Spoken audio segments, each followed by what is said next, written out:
వేములవాడ రాజన్న ఆలయంలో ఇంటి దొంగ బాగోతం బయటపడింది. నెయ్యి, డ్రై ఫ్రూట్స్ ఇంటికి తీసుకెళ్తూ సూపరింటెండెంట్ కెమెరా కంటికి చిక్కాడు. ఆ అధికారి వ్యవహారాన్ని అక్కడున్న భక్తులు సెల్ ఫోన్తో వీడియో తీశారు. ఈ వీడియో ఇప్పుడు సోషల్ మీడియాలో వైరల్ గా మారింది. ఇదే అంశానికి సంబంధించి పూర్తి డీటెయిల్స్ మా ప్రతినిధి రమణను అడిగి తెలుసుకుందాం. రమణ, కవిత, వేములవాడ ఆలయంలో మళ్ళీ ఒకసారి నెయ్యి దొంగలు, అదేవిధంగా కాజు దొంగలకు సంబంధించిన వ్యవహారం ఇప్పుడు సోషల్ మీడియాలో వైరల్ గా మారింది.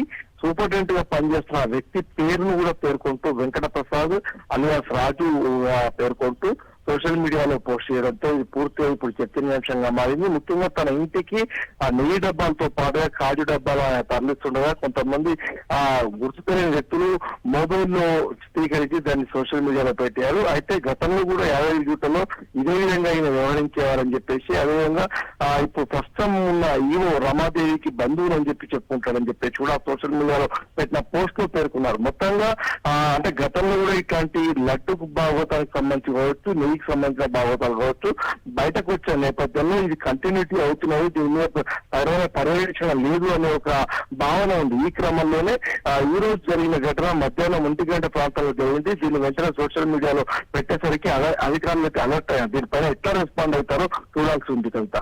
Right Ramana, thank you.